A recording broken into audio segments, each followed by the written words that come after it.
할렐루야. 자, 오늘도 주님 앞에 나오신 여러분을 주의 이름으로 축복합니다. 하나님 말씀 함께 보겠습니다. 하나님 말씀 마태복음 22장 1절부터 14절까지의 말씀입니다. 우리 한 목소리로 합동하겠습니다. 22장 1절부터 함께 읽겠습니다.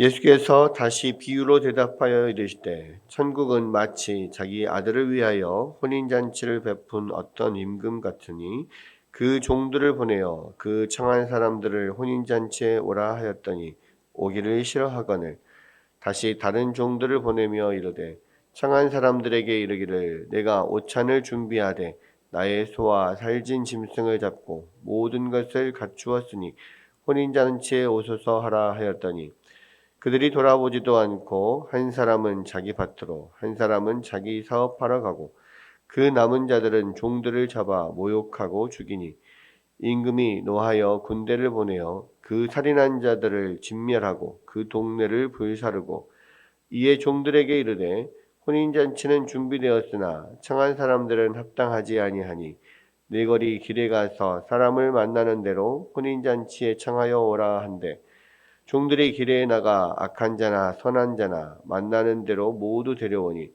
혼인잔치에 손님들이 가득한지라 임금이 손님들을 보러 들어올세 거기서 예복을 입지 않은 한 사람을 보고 이르되 친구여 어찌하여 예복을 입지 않고 여기 들어왔느냐 하니 그가 아무 말도 못하거늘 임금이 사환들에게 말하되 그 손발을 묶어 바깥 어두운 데 내던지라 거기서 슬피 울며 이를 갈게 되리라 하니라 청함을 받은 자는 많되 택함을 입은 자는 적으니라. 아멘.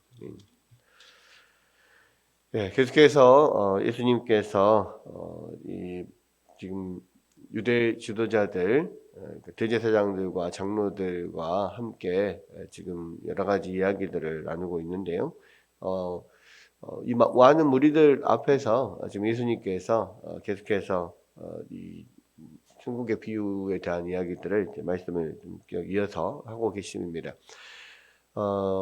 예수님의 지금 마지막 일주일을 다루고 있고요.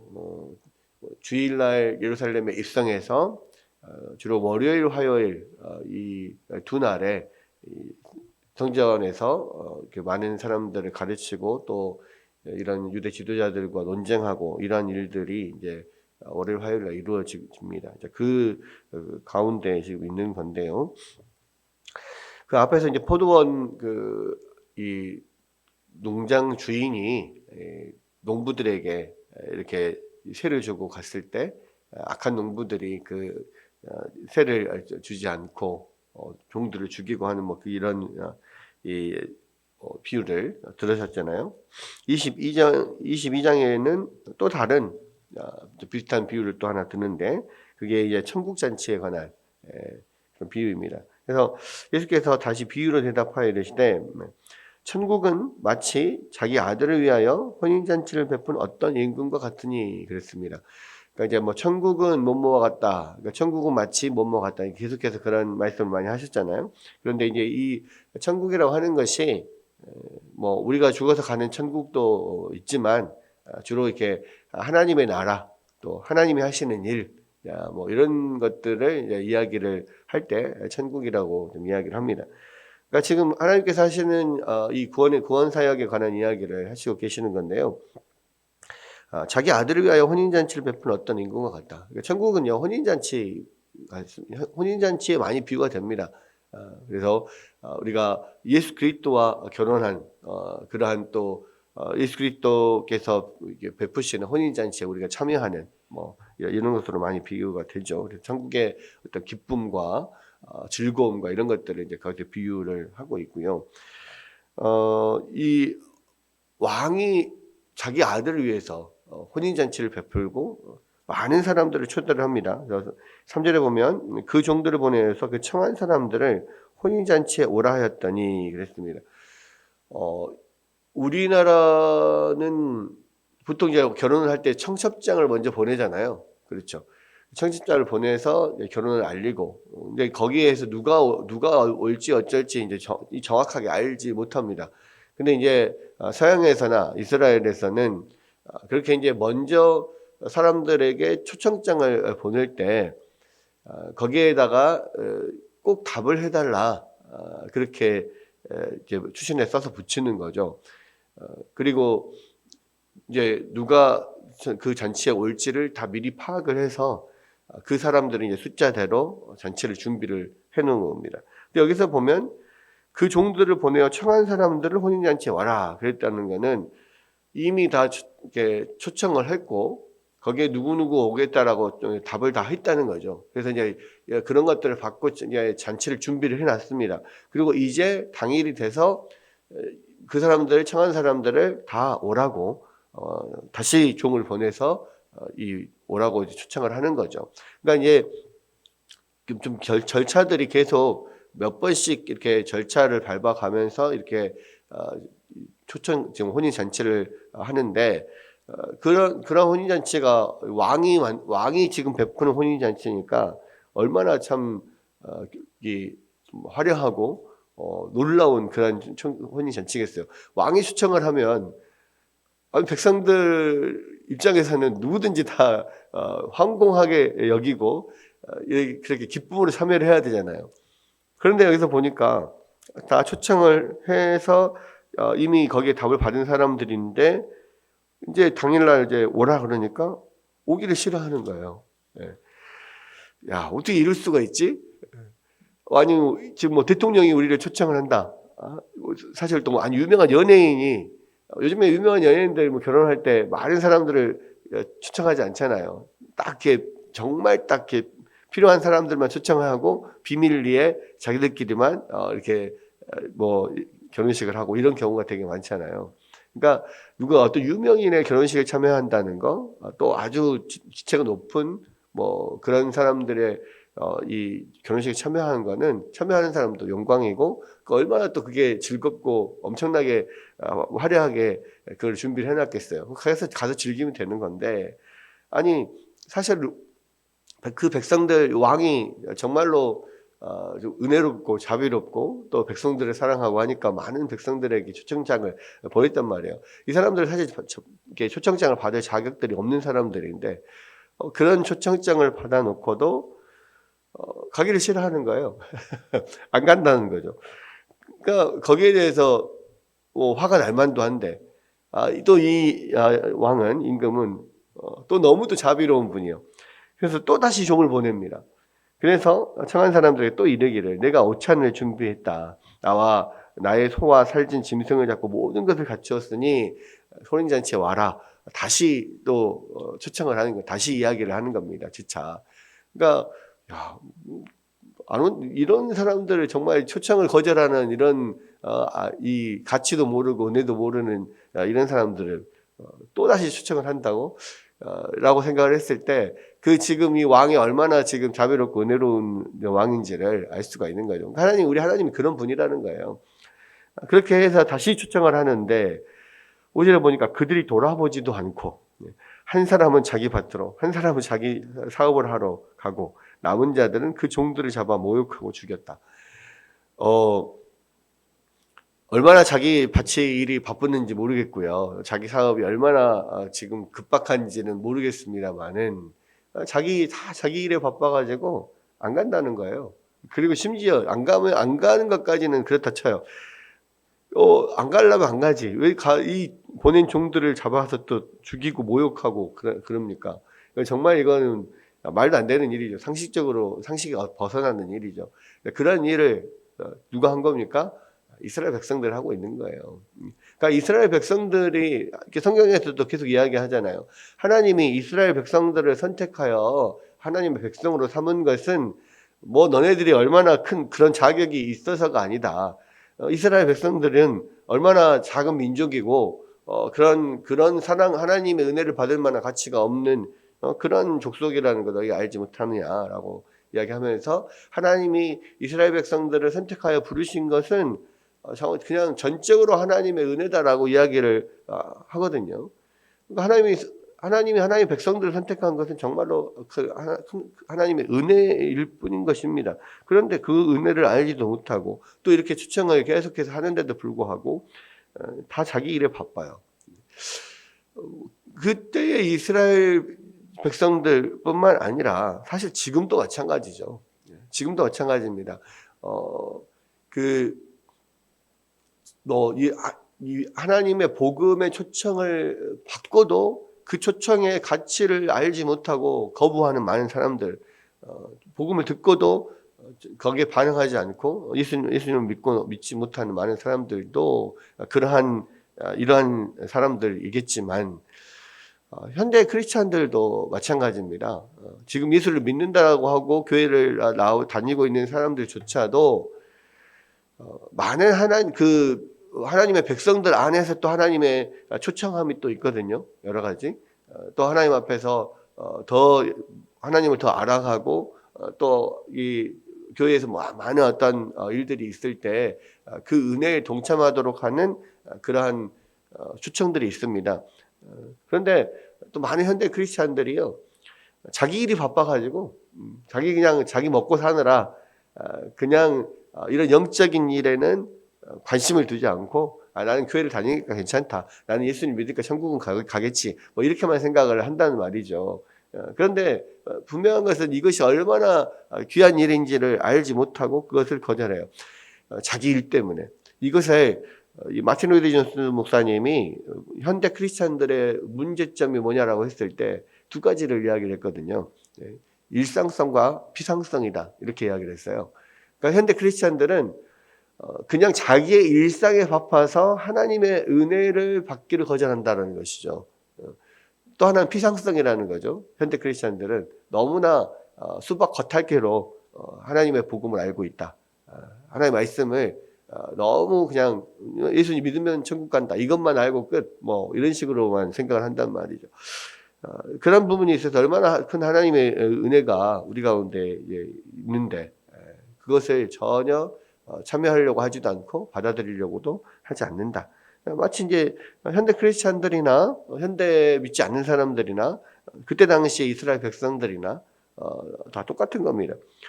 그래서 이제 그 종들을 죽였다라고 하는 것은 하나님께서 보내신 많은 선지자들을 이스라엘 백성들이 죽였거든요. 그 말을 듣기 싫다고. 그러니까 이제 앞에 나온 비유하고 좀 비슷한데 그런 면들이 있어요. 그랬을 때 7절에 보니까 임금 인노하여서 군대를 보내어 그 살인한 자들을 진멸하고 동네를 불사르고, 지금 결국 그래서 이스라엘 백성들은 그 예수 그리스도를 받아들이기를 거절하고 또 하나님의 초청을 거절하여서 결국은 그들이 진멸을 당합니다. 그래서 실제로 예수 그리스도를 죽인 그들이 이 AD 70년에 그 로마의 티투스 장군에 의해서 완전히 초토화돼 버리죠. 예루살렘이 완전히 초토화되고, 뭐 나중에 예수님께서 말씀하신 그런 예언대로 이 성이 돌 위에 돌이 하나도 올려지지 않을 것이다. 완전 다 무너지고 멸망하게 되는 이런 면들이 있는데, 예수님께서는 이 비유를 통하여서 앞으로 일어날 일들도 그런 하나님 나라의 일을 지금 말씀을 하고 계시는 겁니다. 그렇게 해서 동네를 불사르고 이에 종들에게 이르되 혼인잔치는 준비되었으나 청한 사람들은 합당하지 아니하니 네 거리 길에 가서 사람을 만나는 대로 혼인잔치에 청하여 오라 한대. 지금 이제 사람들을 초청할 사람들을 다 골라서 청첩장을 보내고 계속해서 초청을 했는데 이 사람들이 거부를 했잖아요. 이제는 누구든지 상관없다. 아무나 다. 악인이든 선인이든 뭐 만나는 대로 무조건 다 데리고 와라. 그러니까 이제 종들이 길에 나가서 악한 자나 선한 자나 만나는 대로 모두 데려오니 혼인잔치에 손님들이 가득한지라. 결국은 이스라엘이 복음을 거부함으로 이 복음의 초청을 받는 사람들이 이제 이방인들로 많은 사람들에게, 모든 사람들에게 지금 복음이 전파가 됐잖아요. 그래서 이제는 하나님 앞에 어떤 사람이라도 다 그 복음의 초청에 응할 수 있는 자격이 주어지고, 또 모든 사람들이 복음 듣는 사람들이 반응하고 오기만 하면 그 천국 잔치에 참여할 수가 있습니다. 그래서 이 동방 끝에 있는 우리나라에도 복음이 들어왔고 우리 같은 사람들도 지금 천국에 들어갈 수 있는 그런 은혜가 지금 베풀어진 거죠. 그랬을 때 이제 그렇게 해서 손님들이 가득합니다. 가득한데 11절에 보니까 임금이 손님들을 보러 들어올 때에 거기서 예복을 입지 않은 한 사람을 보고 이르되 친구여 어찌하여 예복을 입지 않고 여기 들어왔느냐 하니 그가 아무 말도 못하거늘 임금이 서한들에게 말하되 그 손발을 묶어 바깥 어두운 데 내던지라 거기서 슬피 울며 이를 갈게 되리라 하니라. 그러니까 이제는 모든 사람들에게 이 초청에 응하는 모든 사람들은 다 하나님 나라에 또 천국 잔치에 들어갈 수 있어요. 그래서 많은 사람들이 왔어요. 그런데 그 들어오는 사람들에게 한 가지 조건이 있습니다. 그게 뭐냐면 예복을 입고 와야 돼요. 예복을 입고. 그러니까 이제는 어떤 정해진 사람만 이 택한 사람들, 초청장을 보낸 사람들, 뭐 특별한 사람들, 이런 사람들만 하나님 나라에 또 천국 잔치에 들어갈 수 있는 게 아니라 뭐든지 누구든지 선인이든 악한 사람이든 현재 어떤 상황에 있었든지 이 복음의 초청에 반응하고 오는 사람들은 다 들어갈 수 있어요. 그런데 한 가지는 이 예복은 갖춰야 돼요. 이제 이 예복이 뭐냐에 대해서 학자들이 여러 가지로 이야기를 하지만 어떤 사람들은 믿음이라 이야기하기도 하고 어떤 사람은 또 어떤 그런 행함이 있어야 된다. 뭐 믿음에 의한 믿음에서 나오는 행함 뭐 이런 것도 이야기를 하고 하지만 결국에는 이게 전체적으로 이제 성경을 이렇게 살펴보면 예수 그리스도의 복음이 선포되고 또 복음을 받아들이면 그 복음을 받아들임으로써 이제 구원받는 나름대로 그 과정이 있습니다. 그러니까 그게 이제 결국은 뭐 우리 가운데 구원을 받는 구원의 과정 전체를 이렇게 말할 수 있다라고 이야기를 할 수가 있는데요. 나름대로의 그 어떤 성경에서 제시하는 구원의 방법이 있는 거죠. 네. 그러한 것들을 정확하게 거쳐서 우리가 구원에 이를 수가 있는 거예요. 그게 이제 대표적인 게 이제 믿음이죠. 대표적인 게 믿음이고 그 믿음이 정말 바른 믿음이냐라고 했을 때 그 믿음은 결국 그 믿음에서 나오는 그 사람의 어떤 행실들을 통하여서 판단이 되는 거니까. 그래서 사실 믿음과 행함은 나눠서 이야기를 할 수가 없는 겁니다. 이제 분명히 우리가 모든 사람들이 다 천국에 들어올 수 있어요. 그런데 중요한 것은 이 초청에 응하고 들어갈 만한 예복이 있어야 되는 거예요. 그 예복이라는 것이 이제 우리가 믿음이라고 하는 것으로 한마디로 이야기를 할 수가 있는데, 그래서 믿음이 없이는 하나님 나라에 들어갈 수가 없어요. 근데 이제 중요한 것은 성경에서 믿음은 어떻게 그럼 생기냐라고 했을 때, 믿음은 들음에서 나오고 들음은 그리스도의 말씀으로 말미암는다 그랬잖아요. 그러니까 하나님의 말씀이 들려지고 하나님의 말씀에 반응하는 사람들에게 믿음이 생기는 겁니다. 그래서 계속해서 이 복음이 선포가 돼야 돼요. 하나님의 말씀이 계속 들려져야 됩니다.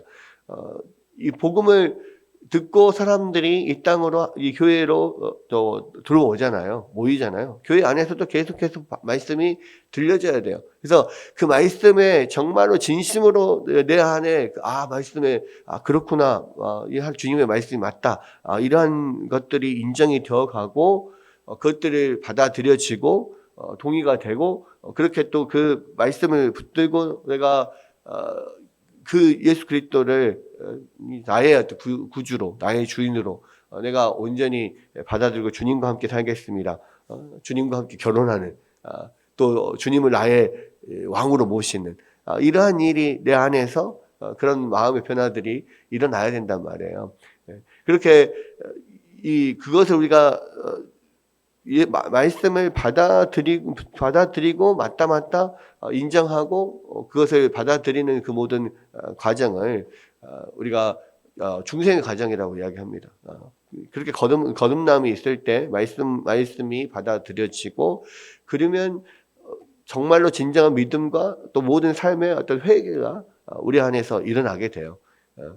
그런 믿음과 회개를 통하여서 온전히 우리가 우리 죄를 용서받는 것을 칭의의 과정이라고 하고, 그 칭의의 과정을 통하여서 이제 계속해서 이제 하나님의 말씀을 붙잡고 생활해 나가면서 우리의 삶이 바뀌어 나가고 우리의 인격이 바뀌어 나가는 모든 과정을 우리 성화의 과정이라고 하죠.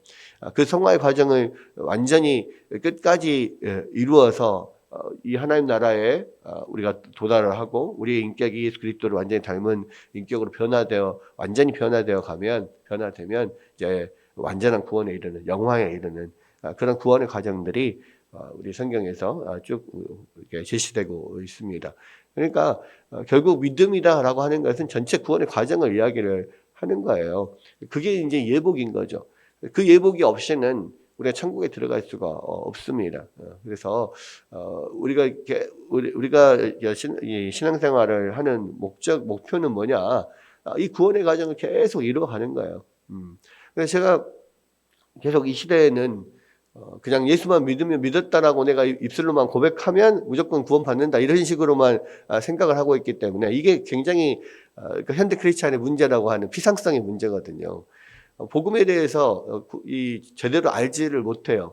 우리가 구원의 과정을 잘 알지를 못해요. 그래서 그냥 무조건 예수님 믿으면 된다 이렇게만 생각을 하는데, 사실 성경에는 그런 구원의 과정들이 더 자세하게 기록이 되어 있기 때문에 우리가 어떻게 하면은 구원을 받고 하나님의 나라에 온전히 들어갈 것인가, 이 예복이 준비될 것인가, 이런 부분에 대해서 우리가 많은 고민들을 사실 해야 되거든요.